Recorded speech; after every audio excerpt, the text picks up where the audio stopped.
Danes v Pomurskem dnevniku. Vladni obisk v Turnišču. Okužbe s COVID-19.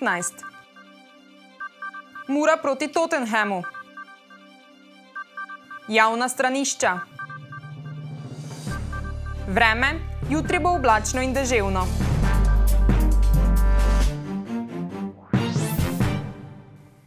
Spoštovane gledalke, cenjeni gledalci, lepo pozdravljeni. V sklopu vladnega obiska Pomurske regije sta se minister za obrambo Matej Tonin in minister pristojen za razvoj in evropsko kohezijsko politiko Zvonko Černač sestala tudi z županom občine Turnišče.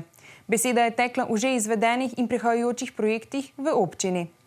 Župan občine Turnišče Borut Horvat je v sklopu sestanka z ministroma govoril o delovanju civilne zaščite in obnovi čistilne naprave. Z ministrom Černačom smo se pogovarjali o izvedenih projektih in pa o projektih, ki jih načrtuje občina Turnišče v prihodnosti. Najbolj pereč problem je seveda rekonstrukcija in obnova čistilne naprave Turnišče, kjer smo predstavili dejansko celoten načrt oziroma celotno zgodbo ministru Černaču, ki je dejansko nam obljubil, da bo po svojih pomočeh poskušal pomagati nam pri sami izvedbi. Seveda, ni to tak mali zalogaj za samo občino, tako da brez kakšnekoli pomoči bomo zelo težko to izvedli, samo rekonstrukcijo in pa obnovo.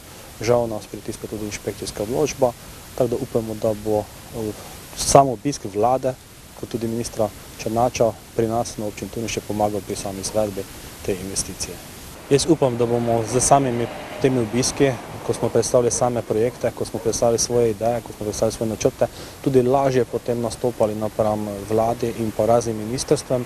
Saj smo jih tudi seznanili s tem, kje dejansko vidimo mi sam razvoj naše občine, kje dejansko vidimo potrebo naših občank in občanov, da določene stvari premaknemo z mrtve točke.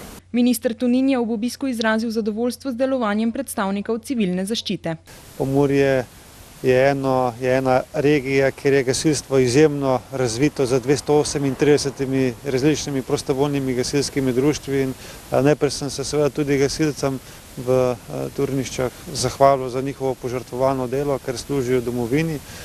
Predstavili so mi njihove smele in pa drzne načrte po novemu gasilskemu društvu, ki bo namenjen tudi kulturi in športu. Sam sem jim predstavil pa ideje Ministrstva za obrambo za izgradnjo posebnega centra civilne zaščite oziroma centra zaščite in reševanja, ki bo posebno posvečen poplavam in pa usposabljanju za preprečevanje poplav. Ta poseben center nameravamo zgraditi nasproti sedanjega Expa. V prihajajočih letih lahko pričakujemo gradnjo novega civilnega centra. Za ta center, ki bo seveda širšega regijskega značaja in tudi vseslovenskega, kamor se bodo hodili usposabljati tudi ostali gasilci v zvezi s poplavami, da smo pridobili evropska sredstva oziroma smo se zanje izpogajali, tako da bo šlo za večmilijonsko investicijo, ki bo dobro služila ne samo v Prekmurju, ampak seveda celotni Sloveniji. Jaz pričakujem, da bo ta projekt v celoti izveden do leta 2025. Seveda, sedaj smo pri idejnih načrtih, sledi potem pridobivanje vseh potrebnih dovoljenj za gradbeno dovoljenje in seveda celotna izgradnja. Ampak se mi zdi leto 2025 na nek način, glede na sedanje okoliščine, realističen datum, da ta stvar je lahko izgrajena in da tudi začne služiti svojemu namenu. Tonin je tudi gasilstvo v Pomurju zelo pohvalil, sam pa vidi svetlo prihodnost, ki bo temeljila na mladih. Kar se tiče mojega resorja, kamor spada tudi civilna zaščita in pa gasilci, je to izjemno razvito območje. Tukaj vse pohvale samim gasilcem, moram reči, da se velikokrat tudi v druge konce Slovenije prekmurske oziroma pomurske gasilce pokliče na pomoč in smo jim zato lahko izjemno hvaležni in jim damo vso priznanje. In priča o tem, da tukaj v teh koncih je gasilstvo razvito in si seveda vsi skupaj želimo, da bo tako ostalo tudi v prihodnje. Glede na številne mlade, ki se priključujejo gasilskim organizacijam, se jaz tega seveda ne bojim in sem prepričan, da je svetla prihodnost tudi pred pomurskim gasilstvom. Na novinarski konferenci o aktualnem stanju glede bolezni COVID-19 sta sodelovala državni sekretar na Ministrstvu za zdravje Franc Vindišar in Martina Gašperlin, v.d. glavne državne inšpektorice. Pa si poglejmo, kakšno je trenutno stanje v Sloveniji. V Sloveniji so včeraj, 23. novembra, opravili 7194 PCR testiranj na koronavirus in potrdili 2668 novih okužb. Delo v bolnišnicah je reorganizirano. 15 slovenskih COVID bolnišnic deluje kot enotna bolnišnica na državnem nivoju po principu kriznega upravljanja. Vsak dan se usklajujemo, prerazporejamo kapacitete in kadre. Kar se tiče prerazporeditve kadra. Bolnišnice aktivno sklepajo dogovore z drugimi zavodi glede premeščanja kadra. Klinični center Ljubljana na primer poroča, da ima sklenjen dogovor s 27 zavodi, s čimer se lahko na COVID oddelke prerazporedili dodatnih 54 diplomiranih medicinskih sester in 22 srednjih medicinskih sester. COVID bolnišnice so se seveda tudi notranje reorganizirale. Tako poročajo, da so na COVID oddelke, tako navadne kot intenzivne, premestili 355 zdravnikov specialistov, 214 zdravnikov specializantov, 913 diplomiranih medicinskih sester ter 645 srednjih medicinskih sester. V tem trenutku zaradi prerazporeditve kadra ne bi mogli oskrbeti niti ponesrečencev iz večje naravne ali prometne nesreče. Ko mi prerazporedimo zdravnika in medicinsko sestro na COVID oddelek, jo odzamemo iz drugega delovišča. To pomeni, da delo tam ni opravljeno. Zato nam v zdravstvu trenutno, razen obravnave nujnih primerov, onkoloških pacientov, porodnic, nosečnic, v tem trenutku vse stoji. Nenujni posegi se ne izvajajo. Bojim se, da smo zelo blizu temu, da ne bomo imeli niti anesteziologa, ki bi uspaval pacienta za operacijo. V preteklih dneh so uvedli tudi novost pri samotestiranju. Kajti sedaj tudi vsi tisti, ki se samotestirate, lahko s ploščico, testno ploščico, na kateri je viden pozitiven rezultat testa, ploščica naj bo označena z datumom in uro opravljenega testa, zraven se priloži osebna izkaznica, opravi se fotografija in kot takšno se lahko to potem da na vpogled, nikamor se ne bo shranjevalo, samo na vpogled pri izvajalcu PCR testiranja. V preteklih tednih je inšpektorat poostreno izvajal nadzore nad izvajanjem pogoja PCT. Pri čemer so inšpektorji zaradi nepreverjanja pogoja začasno zaprli 9 prodajaln in eno soboto prej, ko smo začeli z nadzorom zaprtja nočnih klubov, en gostinski lokal v Ljubljani. Tam res je bila nekako zasebna zabava, tega ne more biti. Stroka tako spet poziva k upoštevanju ukrepov za zajezitev širjanja nalezljive bolezni. Mura bo po Viteseju in Renu danes v Ljudskem vrtu gostila še najbolj zveneče ime skupine G. Slovenski prvaki se bodo v Mariboru pomerili s Tottenhamom, ki ga od novembra vodi sloviti Antonio Conte. Mura po 4 tekmah še čaka na prvo in zgodovinsko točko v najmočnejši skupini UEFA Evropske konferenčne lige. Po kratkem premoru bi morali odigrati tekmo z Olimpijo, pa vendar so to zaradi višjih sil prestavili. Prilagodili smo se, koliko smo se lahko. Prvo smo izkoristili normalno nekaj časa za počitek, za pripravo za treninge, za pripravo na tekmo. Ta dogodek zdaj za vikend pa na njega nismo mogli vplivati. Hitro smo se prilagodili, koliko smo se lahko in zdaj čakamo na novo tekmo jutri. V vsakem primeru smo mi bazirali naš in počitek in regeneracijo in pripravo v tej reprezentančni pauzi na tekmo z Olimpijo. Mimo više cilje pa ne moremo. Tako da adaptirali oziroma prilagodili smo se zelo hitro. Dejstvo je, da bi se lahko mogoče malo prej, ampak na to mi osebno kot klub nima vpliva in smo naredili, kaj je bilo v tem danem trenutku najbolj smiselno, se obrnili v drugo tekmo, že na poti pod narekovaj domov in naredili stvar od nedelje dalje z enim dnevom več kot prej za pripravo za tekmo z jutrišnjim nasprotnikom. Tudi tokrat bodo črno-beli tekmo odigrali v Mariboru v Ljudskem vrtu. Nam je sigurno žal, da ne moramo tekmo odigrati v Fazaneriji pred našimi navijači doma, ampak vedno nas pridejo vsem podpirati, zaradi tega smo zadovoljni.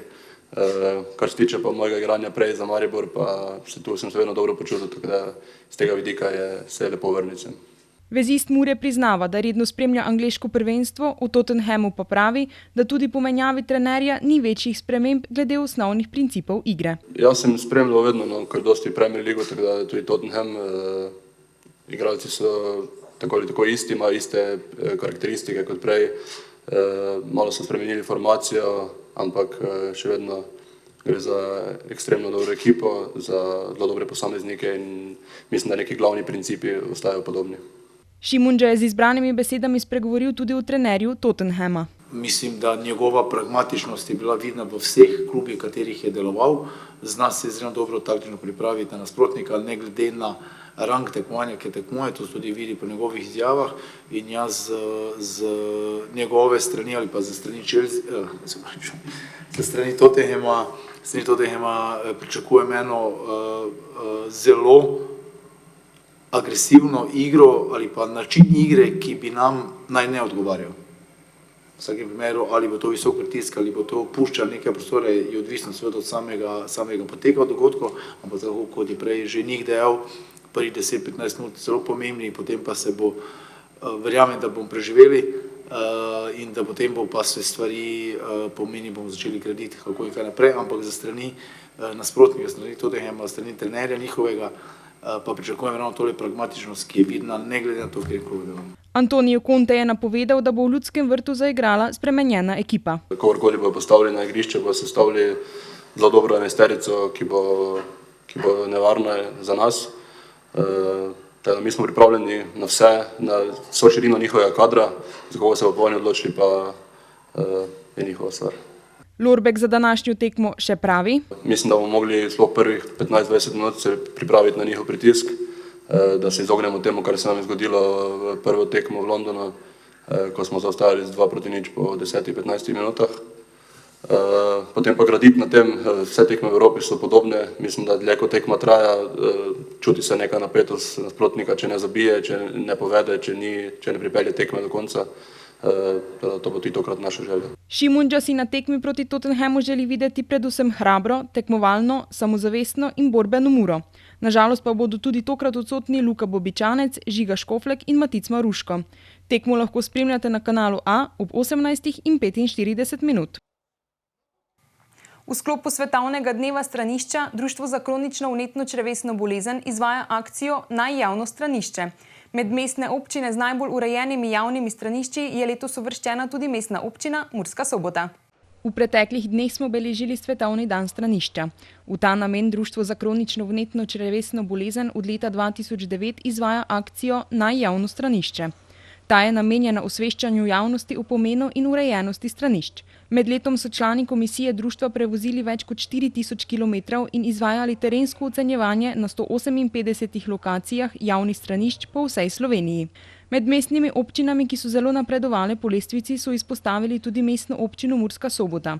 Ta je zasedla 4. mesto. Ocenjeni pa sta bili javni stranišči na tržnici ter na parkirišču ob Soboškem jezeru. Najpogostejše težave, ki spremljajo bolnike s kronično vnetno črevesno boleznijo, so odvajanje mehkejšega in vodenega blata, bolečine v trebuhu, krči in nujni, pogosti ter hitri pozivi na blato.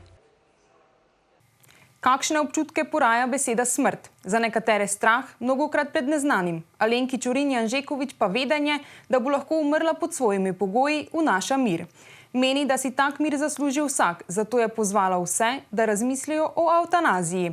Več informacij o tem in druge zanimive novice pa najdete na sobotainfo.com.